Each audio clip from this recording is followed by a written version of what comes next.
Hello and welcome to the Stellar Monarchs preview show. Myself, Graham Munsey, joined by Dave Harley as we look ahead to a double header on Friday night at Armadale. It's the Berwick that are in town for both, Dave. It's the Bandits against the Monarchs first, and then it's the Bullets against the Monarchs Academy to follow. Two must-win matches. Brilliant, yeah. 30 heats of exciting speedway, and on the back of a fantastic away win last Saturday. You know, I was really looking forward to Friday. Well, I wish I was looking forward to it. I won't be there, but it's going to be a brilliant night of speedway, and I can't wait to see hopefully another step up towards those playoffs. That's it. You mentioned a cracking result for the Monarchs down at Shield Field last week. The man who was going to title himself on this call, the Heat 15 King, we'll bring him in now. It's Monarchs number 1 and captain, Josh Pickering. Josh, thanks for joining us. How you doing, boys? Yeah, very well, very well. And we'll start off looking back to last Saturday quickly, just to allow the fans to get their comments and questions in. Big boost for the team that, and a much needed away win that actually should set us up for a busy spell and hopefully a big second half to the season. Absolutely, mate. It was a must win. The best thing was I didn't feel any pressure in the pits at all. I don't think any of the other riders felt the pressure also. So we all knew what we had to do. We knew that we needed to win races and put ourselves in a good position towards Heat 15. And thankfully we done that, and we come away with what we went there for. Yeah, it was brilliant. I mean, as I said to a few people, it's been a tough season this year, but it's just great to walk away from the speedway with a big smile on our face, and nothing does that better than the last heat decider. And yeah, I mean, you and Cookie there, we always know if it comes down to that Heat 15, it's going to be we're going to be right in it. That's for sure. Yeah, definitely. Myself and Sam, we sort of had that partnership last year, and this time round it didn't work at Oxford, but it did at Berwick. So I'm just back finding my feet again since my injury, and I'm feeling back to 100%. So plenty more exciting times to come towards the end of the year. Yeah, I'm just going to mention that, Josh. It's always difficult coming back missing. I mean, you only probably had 5 or 6 meetings at the start. So your first few meetings back, you must have felt like you were playing catch up, like your season was starting all over again. But I've seen the scores for Sheffield. Was there a max or a near max in Poland the other week, and then a big Heat 13. You came for the back to get a 5-1, then a Heat 15 win at Berwick. So you must be feeling back to where you want to be. Yeah, exactly right, mate. Yeah, I'm doing what I should be doing. Start of the year, it didn't start too great for me. I had 6 matches, 3 of them being at Wolverhampton. Didn't get off to the best of starts. I had 2 matches at Edinburgh, and then I copped an injury at Berwick, and I sat out for 9 weeks in total, roughly. I did come back for a little short spell in between that. But it wasn't meant to be, and I had to sit on the sidelines a little bit longer. But when I did come back, tracks have changed since the start of the season. Weather's changed, and it's taken me a fair few meetings to know what to do with my engines at the time, and reading the track properly as well. So that sort of caught me out at Scunny a little bit, and similar again at Oxford. But thankfully, my form at Sheffield has been pretty decent. I've been quite consistent there, and then went into Berwick on Saturday and had a nice level head, and managed to finish on the same way that I started the meeting. Yeah, definitely. But it's a wee bit of catch up for you there, Josh. Man, as Graham says already, we've got a few suspects on the watching. Kieran's straight in there with hello the boys, and Ryan as well. And of course, it wouldn't be a show without Chris Black on the mention saying hola. So get your questions in for Josh, or any, as I say, predictions for Friday night, or we'd love to hear them and see them. And as you say, Josh, you missed a fair chunk in this season as a result of that injury, but we are now at that business end. We're almost at the stage where we need to win every match. Certainly, we need to win all our home matches. That's for sure, to try and to grab that 6th place in the playoffs and extend the season into September. Yeah, for sure. I've got every intention to do that. Scraped into the top 6 wasn't even part of my agenda. It was going into the top 2. That was the original plan. It's unfortunate it hasn't meant to be, but there's no reason why we can't finish the season strong. We've got 7 decent riders in the team, but I understand the boys are a bit injured at the minute, so we're having to either get a guest or ride a replacement. But either option, I feel like we can manage, and it will make us stronger when they do come back. But in doing that as well, like we had Jason step up and come in for us at Berwick, which was great. And then if Dale can just chip in and get a few points, then I feel like everyone else is doing their job. Bastion's going very well, to be honest. He surprised me a little bit at Berwick the other day. He was, in my opinion, the reason why we won the match. So if he can just continue taking that form and feeling confident into Edinburgh on Friday night, and Kaisi jumps in and does his bit, myself and Craig back them up, and there should be no issues. Yeah, and we can see Bastian definitely has that same belief. He's watching along, and Dave O'Brien's coming out, but he says that it's no worries. You're just going to win every match the rest of the way. So that's the confidence and the attitude we need. As you mentioned there, Josh, you probably missed most of the joy of watching Bastian firsthand. You probably had to watch it back on the BSN because you were in 3 years races. But that kind of boost that we never like to see guys get replaced and other guys, they do come in, but the boost he must give him with that attitude. Anytime we've spoke to him, the guy's fazed by nothing, and that must rub off on everyone in the pits as well. Yeah, well, look, he's got a decent role model to go off, don't he? So, look, we're just there to have fun, and we're there to win races. It's what we want to do. We want to win every race. Unfortunately, with Speedway, it's not possible, but we'll give ourselves a very good chance at, I feel, with the team we currently have and the opposition we currently have coming up against. I know Plymouth have got to come back to us, and I haven't looked too far ahead. I understand going to Plymouth next Tuesday, that could be, that could go all the way for us. I feel we could be enough to come away with a win there. Pool, it's going to be tough, but we've got to go in that mentality that they are all beatable. They're all riders that we've all beat before, so there's no reason why we can't beat them again. And then, we come back home on the Friday night. I believe we do the return leg against Pool. So if we can keep it close or trump them at home, it will lead us into a very good position on Friday. Yeah, definitely, as you say, Bastian's right in there with the chat today. Thanks for the nice comments, Josh. Chris Black echoing what everybody's thinking. It's great to have you back in the team, and you can't underestimate how much of a loss it is when you lose your team captain, and especially someone like yourself, Josh. And it was also, as you say, nice to see Kai getting back towards his best, winning a race, and those heats 12 and 14 and on Saturday night were just as important. We certainly couldn't slip any further back, and with Jason Edwards there, we were able to do that. This on Friday, as you see flashing across, we have got Adam Roynan's going to fill in for Lassie Fredrickson, so he's got plenty of laps around Armadale with the academy. Yep. No, Royno's good. He's been going good from the National League. I've seen this year. He can do every part of Lassie's job, I feel, at number 7. So Dale, if he can just jump out, score a few points, there's no pressure on him. He's just got to go out and have some fun and continue learning. But myself, Kai, and Cookie, we all need to step up and minimum double figures from 4 rides. That's what's needed. Bastian as well, if he can jump in, and I feel with the rider replacement ride, if he could get double figures from minimum 5, then we're all in a very good position going into Heat 13, and the result will speak for itself come Friday night.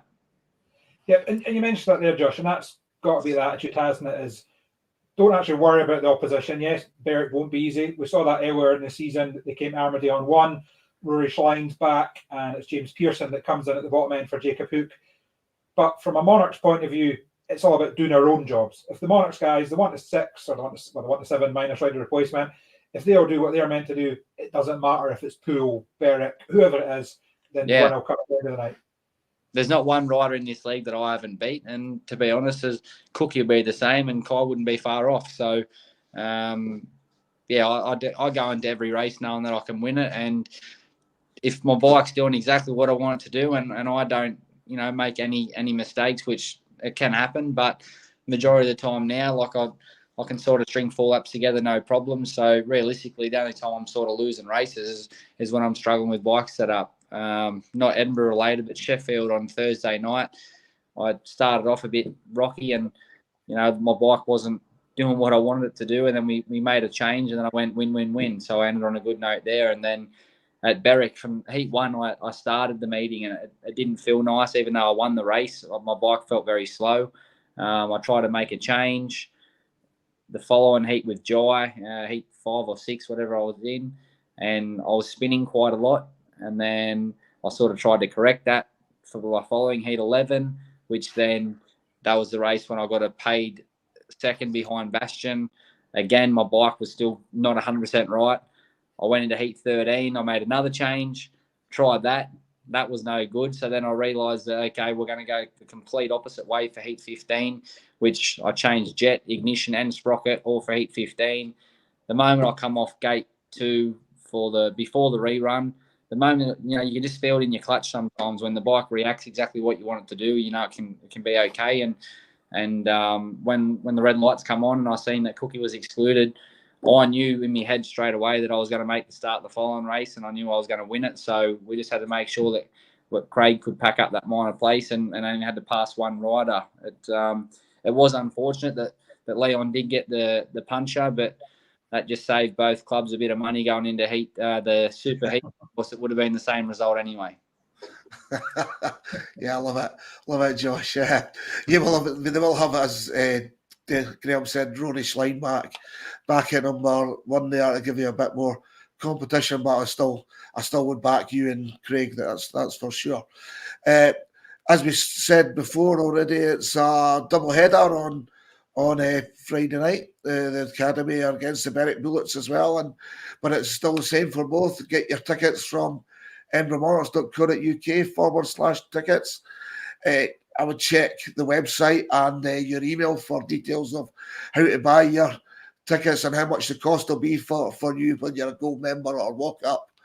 And obviously the stream as well. The stream, you can get that stream at EMTV for Friday night, which will be streaming both matches.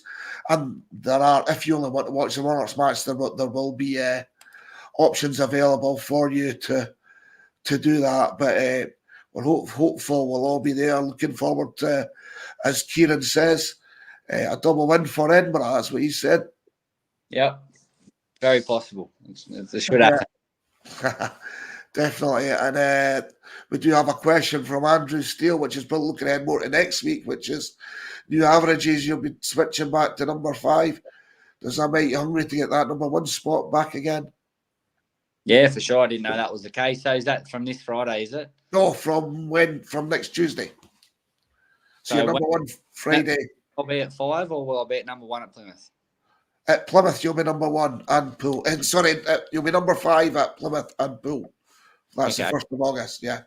So it's from the 1st of the month, so Tuesday's the 1st of August. Right. Well, yeah, it is a bit disappointing. Yeah, like there's nothing that Cookie's obviously he's doing every bit of his part to continue to do that. Has his average grown or has mine? Yeah, his average has gone up quite a lot. Yours has gone down a little bit, which is understandable given the injury situation. Yeah. No, look, it's at the end of the day, we've got 2 number 1s in the team, in my opinion. It don't matter who does wear the number 1. I did have a personal goal that I wanted to have that number 1 all season, so that does disappoint me a little bit in hearing that. But at the same time, you know, it's nothing against a Cookie or my other teammates. We all just got to go in feeling with that mentality that we're all our number 1, and that's the main important thing. But I would like to continue to increase my averages towards the end of the year and finish with the number 1 on my spot the way I started. But yeah, injury. Unfortunately, it came at a shit time. But it was very, very busy time. Over my 4 leagues that I race in, I end up missing 33 matches, which is more than half my season, which to me is always quite devastating. I've just recently bought a house in down this way in England, and you know, I was going through that process, and that added a bit of stress and things like that. But at the end of the day, it's the way this sport is, and we just got to learn and adapt to it, and whatever it may throw at us, we just got to deal with it. But now I'm feeling back to 100%. I feel like everything I've gone through has made me stronger, and hence why that mentality that I had going into heat 15, it didn't fold us one bit. So I'm looking forward to finishing the rest of the matches for Edinburgh. I've had 2 matches there this year, which is shocking, to be honest. It's annoyed me quite a lot. It's one of my favourite tracks to ride, and And as I said, I've just, I've had 2 matches there since the Scottish Open at the end of last year. So, I'm looking forward to going back on Friday night and doing my best around there. Yeah, actually, you cut my next question off there, Josh. I was just going to say, I don't remember a match between rain and between injury. You won't have ridden Armadale since the start of the season, barring maybe 1 heat against Birmingham. So I'm sure you're looking forward to getting back. You answered my question for me. I know you're a little bit tight for time, Josh. So we'll say thanks very much for joining us and let you go. Enjoy the rest of your evening as me and Dave preview the Academy match. I don't even know what we're up to now. There we go. He's on the run. Oh, not the best start. Go back to talking ears. Oh, there we go. No, good. No, it's great. Obviously, we do have the Academy match as well on Friday. Yeah, so as we've said, we do move on. So start off at 7 p.m. tapes up on Friday for the Monarchs versus the Bandits. So just remember that half an hour earlier than normal to allow for the 2 matches to fit in. And then once the 15 heats of the Monarchs match is up, there'll be the usual probably 10, 15 minutes, but hopefully no more than 20 to give the track a little bit of work and let the bikes get warmed up for the Academy guys. And then we'll move on to that. And we saw again. Is that the championship starting at 7, are they? Yeah, 7 o'clock start. So you better get on the road half an hour earlier, Josh. Make sure you're there in time. I was not aware of the situation, but that's all right. Yeah, I got 30 races to get through on Friday, and I'm sure they'll be cracking on between as well, which always makes it a different view, and especially like say Adam Rynan and Connor Coles, they're going to have to go. I mean, Adam could potentially have 11 rides on Friday. That's a big test for his machinery and for him. Yeah, and he'll be right. Yeah, and as we said, Dave, there's a couple of changes in the teams of the Academy. Injuries are still biting, so you'll see the team coming along there. So Mark Parker contingent to deputise for Kieran. I know Kieran's watching, so wish you all the best, Kieran. Obviously, you've got a shoulder surgery coming up. Alex Spooner, he's still out, so it's ready replacement. And then Jacob, another collarbone. I'm pretty sure, Josh, is it in your contract? You're only allowed to ride for Edinburgh if you get a shoulder injury. No, it's been you, Paco, Spooner, Kieran, Jacob. Obviously, Lassie's a wrist, I think, rather than a shoulder.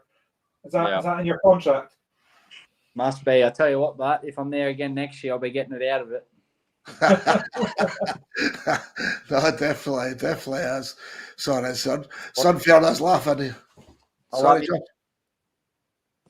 Yeah, we see there on the bottom, Max Perry is that comes in for Jacob. Max was absolutely fantastic when Leicester visited. I think barring a fall on his last heat, he would have been on for paid 17, if my memory serves. So a strong guess for Jacob there. And then, of course, Mickey and Dale carrying on at the bottom. And for me, Dave, that's probably the crux of the Academy team just now, is we've seen how good Dale has been the last few weeks. And Mickey's scoring as well as he has all season as well. So that's really where the Monarchs Academy needs to hit hard.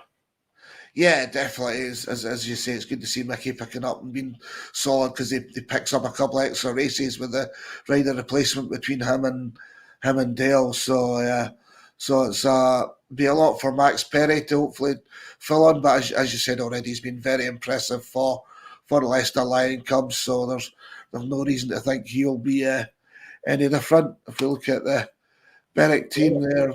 There's one name that jumps out that everyone will be interested in seeing there. The return to Speedway after a few years out of Steve Boxall, Dave. A name for the past. I mean, a name that was a top rider at championship level for Rye House.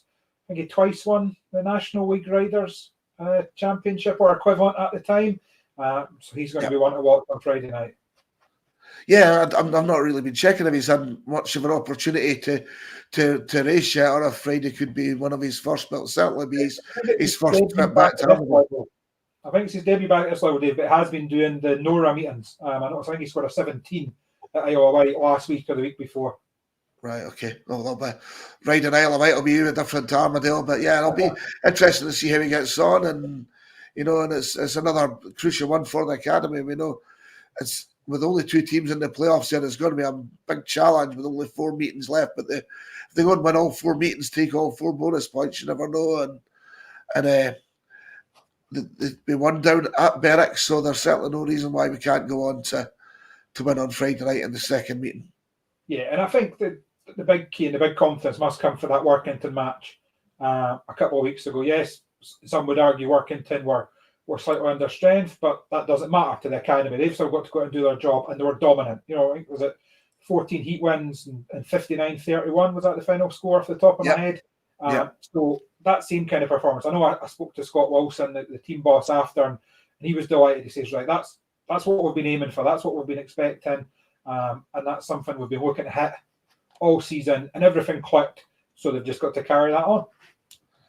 Yeah, no, definitely. I mean, we couldn't have been any more dominant on that fixture. And, you know, we talked about the bonus point. It looked unlikely before the meeting, and they won it fairly comfortable with a couple of races to go. And as I said already, they'll need to take the 4. Kieran's predicting that Woody's going to score double figures, and Chris Black can't take care of Boxall, something wrong, I don't know. Seems a bit harsh when the guy's not had a race yet, but you never know. I'm sure he'll be determined. Maybe that's Chris's point. If you can't take care of somebody that's not had a race at this level in however many years, then that's the issue. But I've got more than enough confidence, as does Ian Marsh. So just every confidence that we show in both matches on Friday, and that's a must. You know, we kind of touch back on the championship side first. You know, we've got a chance to build a wee bit of momentum now, I would say. You know, we got that win at Berwick. We see the remaining fixtures. So, tough week next week. We're away to Plymouth and Poole. And then, obviously, Poole come at home. But I think, you know, the Oxford and the Poole matches, if you win them at home, I think we're as good as in the playoffs, no problem. I think if there'll be tough matches, I think if we maybe don't get the results in that one, or those two, then I think we've still got enough. You know, we've won at Birmingham and Berwick, so if you get home wins off them, that's the bonus point as well. And we've got a chance to go to Plymouth and win. And it's been touched on before, hasn't it? That almost has to become a mini league between those 4 teams. Yeah, I think that was actually one of the crucial things about winning at Berwick, is it made sure they're definitely back in amongst us. They couldn't go and just win all the rest of their home meetings and secure that 6th place. So they're now in a battle with us and Plymouth and Birmingham, and all 4 teams are battling. Don't let us, just because we've had a couple of away wins, think it's in the bag. We've got a lot of work to do to make sure that happens. I know Stuart Dixon's been trying to strengthen up at Birmingham, has made some changes and threatening more. Plymouth will be desperate on Tuesday to just get some wins on their own track. It's difficult watching. You know, I talked about earlier. You know, we've not won at home since the championship team haven't won at home since the opening night of the season against Glasgow. So it's something you want to break through, and we've now done that. We've broken through the team changes, whether you like them or not. They've made an improvement, and we now need to go and take advantage of that and make sure we seal up that 6th place. Yep, and as you said, Dave, that needs to start on Friday. It's a 7 p.m. tapes up for the double header. Tickets available at edinburghmonarchs.co.uk/tickets. And as Dave said, there is a news story, as it's called on the website, on there explaining what the ticket will be for whatever your circumstance, whether you want to do both, whether you're a blue card, a gold card, whether you've got an advance. We won't run through all the permutations just now, but everything's on there. It's pretty crystal clear and set out so you can understand exactly what you need for your requirements. If you can't make it along, myself and Mike will be on for a bumper night in the comms box. Both matches are streamed, edinburghmonarchs.co.uk/EMTV. And again, I believe there's various options for that. So if you keep a wee eye on the website, you'll be able to see. What I would say is, if you haven't been any academy matches so far this season, for whatever reason, and you're coming for the championship one, stay for the academy boys. You know, I know people have their reasons. I fully respect that. But for me, you're already there. And there's been as much excitement in some of the action I've seen in the NDL this year as what I've seen in the championship. So get along, support both teams, make a nice big Friday night. As we always used to say, Dave, Friday night Speedway night, and you're getting 30 heats instead of 15 this week. What more could you ask for? Oh yeah, and I'm absolutely gutted that I can't make it this Friday, to be honest. As you say, that Workington match, there were some fantastic races at the academy level. I'm sure it'll be again this week with Connor Coles and Steve Boxall there fighting in their corner. And Rory. Sorry. Danny Phillips, former Armadale, former Devil, and of course with Rory back at number 1 for Berwick, that's going to be some fantastic battles between him and Josh and Cookie, and And yeah, hopefully the boys will continue to progress. Brilliant to see the improvement Bastian's made. Can he now do that home? He's only had up one home match so far. So yeah, lots of things to look forward to on Friday. Yeah, loads to look forward to. Just before we go, I will just say, Kieran, it's my Josh Pickering t-shirt that's on tonight. I was honouring our guest. You get yourself some merchandise, and I'll wear a Kieran Lydon t-shirt on here, special for you. But I think until, well, we'll think I'm going to attempt our Friday focus. I've got Dave missing on Friday. I've got a double header. I've got 2 matches to commentate on the stream, but I'll hopefully be able to put something together on Friday just to review the action. And then again, next week's probably a little bit up in the air just now, Dave, because we've got the 2 away matches. But we will be back at some point next week. As Dave's just put the banner up there. If you haven't already, do subscribe to the Monarchs Facebook page, YouTube page, or you can subscribe across all our social media and click on that little bell symbol, and that'll make sure you get the notification through whenever we do go live. Dave, I know you've got a weekend away, so you'll be missing. I don't know what the Wi-Fi is like at Belladrum Festival to try and catch the stream. But I'm looking forward to a great weekend. Yeah, definitely. Can't wait. Friday night, Speedway night. Have a great night, guys. And here's hoping for 2 wins. 2 wins coming up. Brilliant. See you next week.